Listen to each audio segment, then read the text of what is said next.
Imagine living in a place where peace is the norm, where kindness flows easily, and every sunrise brings hope. But what happens when one person's actions begin to cast a shadow over this harmony? This is the story of Lynn, a story about how small troubles, when magnified, can disrupt even the most peaceful lives. Lynn, a middle-aged woman, watches her neighbors from behind her curtains. She frowns as a child's ball lands on her lawn. Lynn was known throughout the neighborhood, not for her warmth, but for her sharp tongue and quick temper. No matter how small the issue, Lynn could turn it into a storm. A misplaced trash bin, a barking dog, a late-night laugh, each became a crisis in her eyes. She believed she was defending order, but in truth, she was building walls. Lynn confronts her neighbor May over a fallen leaf. Voices rise, neighbors gather, tension grows. What begins as a whisper can become a roar.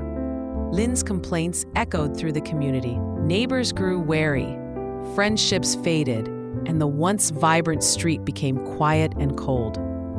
Ancient wisdom teaches: when you stir muddy water, it only becomes cloudier. True clarity comes from letting things settle. But Lynn's heart was restless, always searching for the next offense. In community meetings, Lynn raises her voice, accusing others of disrespect. The room is tense, her words sting.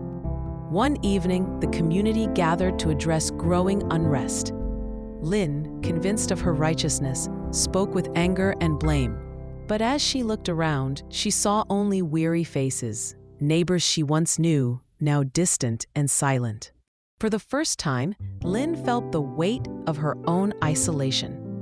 Lynn walks home alone. She passes a small temple and hears gentle chanting. An elderly nun sits by the entrance, sweeping leaves. Drawn by the calm, Lynn sits beside the nun. They sit in silence, the world slowing down. Finally, the nun speaks. A single leaf can be swept away by the wind, but if you chase every leaf, you will never find peace. Lynn confesses her frustration, her need to control, her constant anger.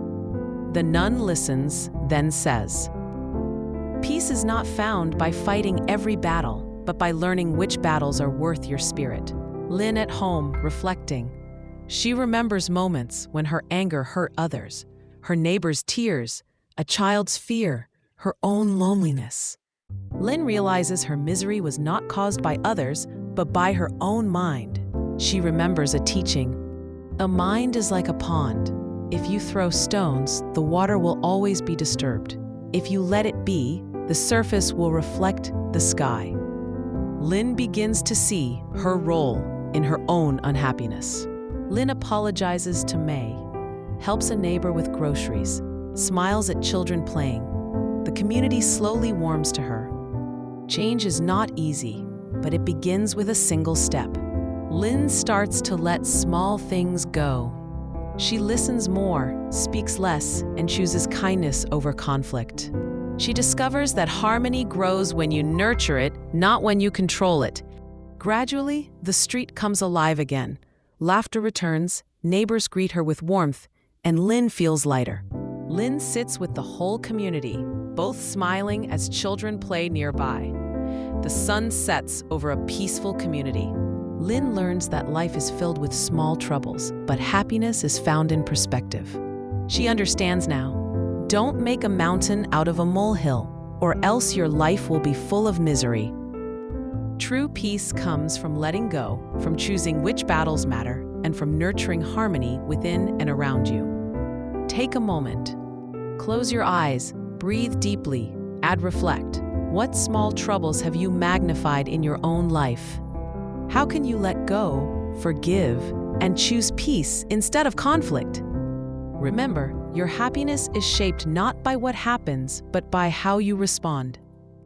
If this story touched your heart, share it with someone who needs to hear it. Together, let's build communities where peace and kindness are stronger than anger and blame. Don't make a mountain out of a molehill. Choose joy, choose harmony, and watch your life transform.